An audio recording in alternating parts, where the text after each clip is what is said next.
Alors on va commencer par le chapitre individuation, avec la lettre G, comme la grâce et le pouvoir des larmes. Dans le voyage analytique, il n'est pas rare que les larmes finissent par couler. Peut-être est-ce encore une raison pour laquelle tant de personnes hésitent à entamer une psychothérapie ou une psychanalyse. Oui, bon, il est bien sûr étrange de commencer cette méditation jungienne des lettres par les larmes, par ce mouvement que dans un requiem on appelle lacrimosa. Je cite le requiem, j'en extrait les paroles telles qu'on peut les entendre par exemple dans celui de Mozart.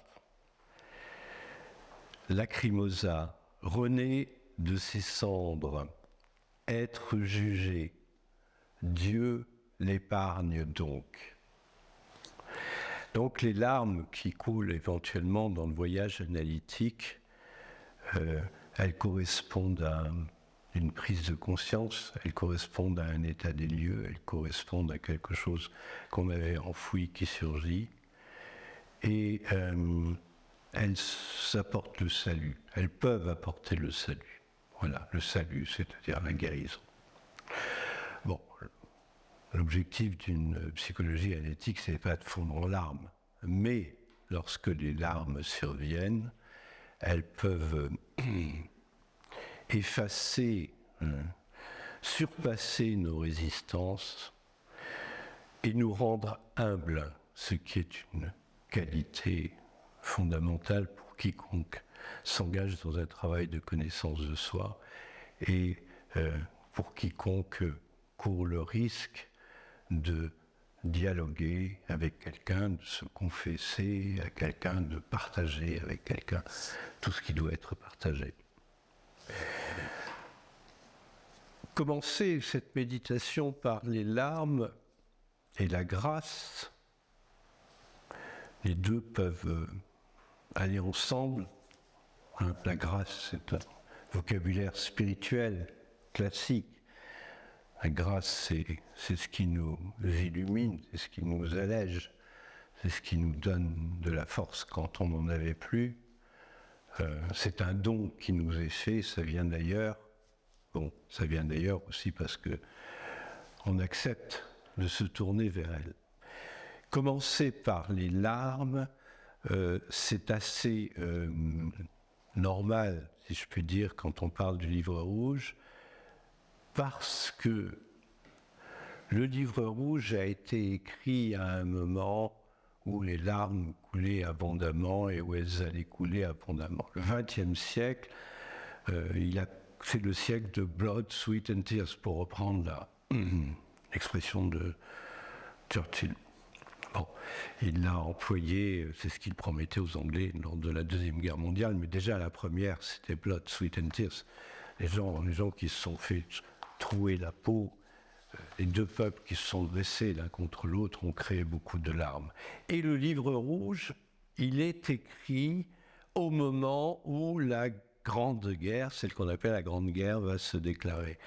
Au moment où la civilisation occidentale se suicide. Pour des raisons que l'on regardera, et au moment où peut-être on était allé trop loin. On était allé trop loin dans la culture, on était allé trop loin dans l'accumulation de richesses, on était allé trop loin dans l'illusion que l'homme pouvait se rendre maître de l'univers définitivement. On était allé trop loin dans l'idéalisme aussi. Et en projetant en général sur autrui ce qui ne correspondait pas à cet idéalisme. Voilà. Donc on va commencer par les larmes et la grâce. Alors tu parles de guerre, mais peut-on dire que les larmes répondent à la puissance du réel ? Ce réel absolument agissant qui nous impose un positionnement. Que ce soit des larmes de souffrance, de joie, de reconnaissance ou de grâce. Alors, le réel, on peut dire que la définition du réel, c'est qu'il est agissant, c'est qu'il est efficace. Hein? Le réel, on ne le confondra pas, d'ailleurs, avec des seuls événements concrets. Le réel, ça peut être des événements intérieurs. Le réel, il est psychique, il est physique. En tout cas, il s'impose à nous.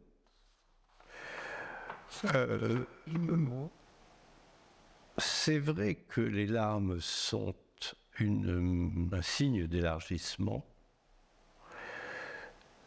C'est vrai aussi qu'elles peuvent être celui d'une révélation. Tu me poses la question de savoir si les larmes répondent à la puissance du réel. Eh bien oui, parce qu'elles ne nous laissent pas enfermés dans notre subjectivité, dans notre ego. Elles nous débordent, comme le réel nous déborde. Et lorsqu'elles adviennent, c'est pour que nous soyons plus justes. C'est pour que nous devenions un peu plus réels, un peu moins fantasmés, un peu moins idéalisés. Voilà. Oui, les larmes répondent à la puissance du réel. Alors, moi, j'ai beaucoup pleuré dans mes rêves, et l'inconscient portait un grand pouvoir aux larmes. Que peux-tu en dire de ton côté? Qu'en est-il de l'émotion dans les rêves? Alors, j'ai probablement moins pleuré que toi dans mes rêves, mais ça m'est arrivé. Enfin, j'ai eu des rêves où il y avait des larmes, et ce sont des rêves très importants. Bon, je commencerai par dire que la mort est le grand arcane. C'est-à-dire que l'être humain doit être terrassé pour advenir. C'est-à-dire que l'ego doit être contesté pour qu'un élargissement de la conscience se produise. La mort psychique est le grand arcane. Je ne parlerai pas de l'autre, je n'avais pas l'expérience.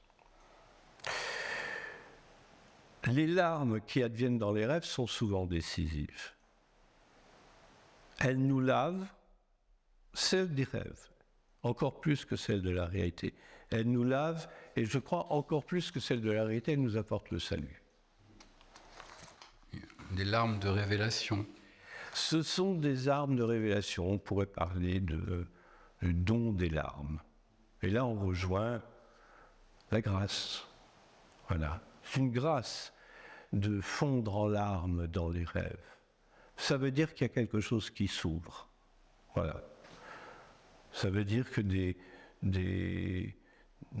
choses qui étaient cadenassées, qui étaient bloquées depuis longtemps, se desserrent.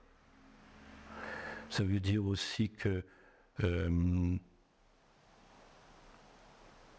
tout d'un coup, on a l'impression d'être aimé. Voilà. D'être aimé par l'univers, par les autres, peut-être par soi-même. Ouais, ou de pouvoir s'aimer. Je me souviens d'une histoire que j'ai entendue. C'était un jeune homme mystique, je ne sais plus si c'était arabe ou juif, enfin bon. Lorsqu'il a vu pour la première fois la jeune fille qui lui était destinée, il a fondu en larmes. Et il est resté en larmes 3 jours et 3 nuits. Bon. Il l'avait reconnu. Alors, l'histoire ne dit pas si cette grâce initiale, ce saisissement par l'esprit de vérité se poursuit ad vitam aeternam, et si ce début, cet amour merveilleux garantit contre tous les périls de la vie de couple, mais enfin bon. Déjà, il avait connu la grâce de rencontrer la personne qui lui était destinée.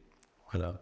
Et peut-être que les larmes, c'est ça, c'est se rapprocher de ce qui nous est destiné, se rapprocher de ce qu'on est vraiment, ou qu'elle advienne pour qu'on s'en rapproche. Voilà. Je me souviens d'un de mes rêves, bien, c'est quelque chose que j'écrivais dans les années 70. Tu vois, ça date pas d'hier. Hein. Bon, c'est un vieux croumire. Et j'ai pleuré, oui, à ce moment-là, dans mes rêves. Pleuré de douceur et d'une paix qui était enfin donnée. Voilà. Dans un premier rêve, on m'apportait une nouvelle qui allait donner à ma vie un cours entièrement nouveau. Elle correspondait à une grande espérance, mais en l'apprenant, je ne témoignais aucune réaction. Mes amis s'en étonnaient. Je restais sur mon quant à moi, évidemment. Bon. Je ne suis pas surpris, disais-je. Mes rêves me l'avaient annoncé, cette nouvelle. Puis tout de même, j'étais terrassé par l'émotion, j'éclatais en sanglots. Voilà. Donc, ça veut dire que parfois, on manque de foi. Et les larmes, ce sont les larmes de la foi. Foi en la vie, bien sûr. Foi dans le renouvellement.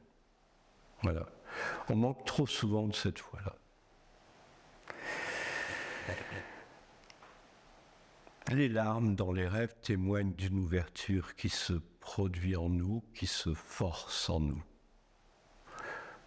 Est-ce qu'elles sont une expérience du tout autre, comme disent les théologiens? Je crois qu'on n'a même pas besoin de dire ça. Voilà.